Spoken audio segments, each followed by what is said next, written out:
Afternoon, Ben. How are you doing? Good, thanks. Cold. Cold, yeah, a bit chilly here too. You've sent us some interesting slides again, so I will let you crack on and tell us what you've seen. Great. Well, the theme of this update is the weather. So as this slide shows, Thomas Schaffernacker tells us that the weather has changed from pretty mild to pretty cold all of a sudden.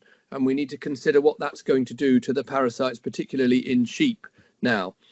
Everybody says a cold snap is exactly what we need, and everybody generally is right. But as this slide shows, I'm still seeing sporadic cases of acute fluke popping up. The one on the left is a liver from a lamb which was sent in for something else, for abscesses, and that unexpectedly showed up with acute fluke, as you can see from the state of that liver. So they had to treat with triclobendazole. They hadn't done any monitoring, and they'd lost a few lambs and they got caught out. So that is still a sign that if you haven't done any blood monitoring in lambs, that is still the first acute, most sensitive sign that you need to treat the lambs or your ewes for fluke, because that's what's going to happen first. So that was unexpected and people got caught out for not monitoring. The one on the right is reinfection in a known fluky farm. Again, acute fluke. So that shows us that the fluke was still out there, and fluke is one of the things that won't be quite as much affected as the cold snap, as perhaps the worm eggs will. So we cannot take our foot off the surveillance gas just yet with fluke. We have to keep on doing bloods if you haven't had it yet positive in the bloods. So generally a cold snap will improve parasites, but fluke will, the speed of improvement for fluke will be slower. And then over to worms. For most of the month, this was the story. We just had scoured out lambs which kept on getting reinfected and reinfected and reinfected with worms. So you would treat them, they would get reinfected. You would treat them, they would get reinfected. And that was a story for most of October and for most of the beginning of November. Lamb after lamb after lamb reinfected. And now we've had a cold snap. So now the reinfection is going to be much less. That's going to differ for the different species of worms slightly. But generally speaking, the reinfection from worms on the pasture is suddenly going to be a lot less because the worms are going to go to sleep. For how long, we don't know yet. But for now, the worms are probably going to stop hatching because they don't fancy the cold.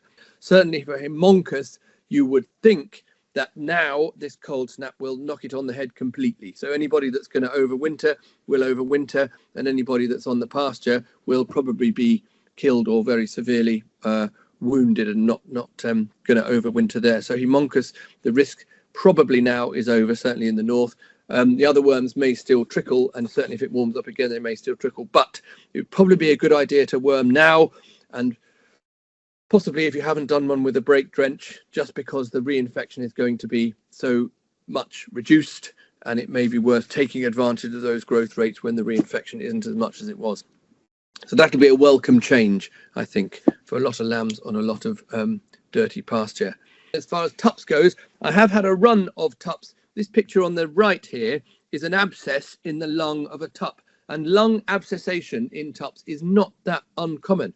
When they're out working, you know, they get a bit busy, they get a bit randy, they're going to get cuts and bruises, and the raddle mark might chafe, and that lets in, they might get lame because they're moving around more. That lets infection in, and once infection is in, it's going to go into the lungs. So if the tup's looking a bit off color, it may well be an abscess somewhere, most likely in his lungs. And if you're going to treat him with antibiotics, treat him properly with antibiotics. I mean, a good 2-week course of penicillin, something like that. An odd jab here and there is not going to do it. And a tup's an expensive thing which you don't want to lose. And I notice this every year, that tups are prone to getting lung abscesses. I don't think you can really tell grossly, but you just want to not skimp on the antibiotics, in my opinion. So that's a little point based on a run of cases that I've seen. That's as far as sheep goes. A quick check with an ultrasound scanner at your vets will tell you if there's an abscess there. Yes, really good. That should be fairly easy to. Yeah, I agree. Yeah, no, that's quite right. That's quite right. And it's easyology. Yeah, bring him in. Don't have to pay them to come out. Yep. Next one. And then we should just have a little think about what we're bringing calves in. We must make sure we worm them. On the right there, you've got a picture of lungworm, which can severely damage lower down lungs and make the getting rid of the bacteria to the top much more difficult. So that can predispose to pneumonia when they come in. So they want to be wormed, ideally, probably before they come in, but certainly at worst as they come in, for lungworms and for gut worms, because gut worms can compromise. That bottom picture there is a picture of the stomach worms when cattle have worms. It's quite a big change for these calves. You want the diet change to be as smooth as possible. So if they're still out, you want to give them the silage they're going to be eating inside and creep when they're out to smooth that transition over, so that the change is not sudden. Certainly in some areas, then grass might be getting a bit short. And if they go from short grass to really lush, rich, pokey silage, that can not do them any harm, not just acidosis wise, but lung wise as well. So everything must be as smooth as you can possibly get it.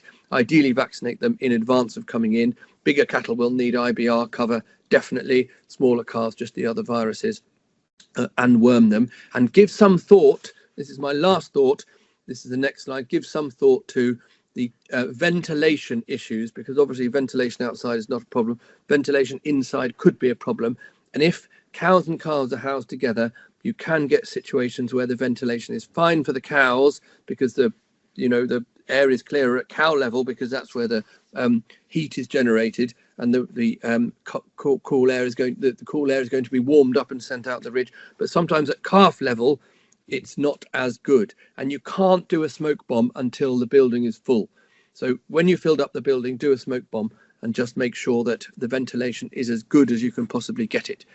And ask advice, because ventilation is often, everybody vaccinates everybody, but still we get pneumonia. And don't you think, Matt? I think ventilation is often, it's a difficult one. The ventilation is key. If you get the ventilation right, the problem goes away, basically. Exactly. Ventilation and the cleanliness of the air is really important. And as soon as they're housed, do the smoke bomb. Thank you very much for that, Ben. That's an excellent summary, and as always, some really good points for thought there. Excellent to see you. Let's hope it warms up. Well, for the humans, not for the animals. Thanks very much, Ben. Thank you.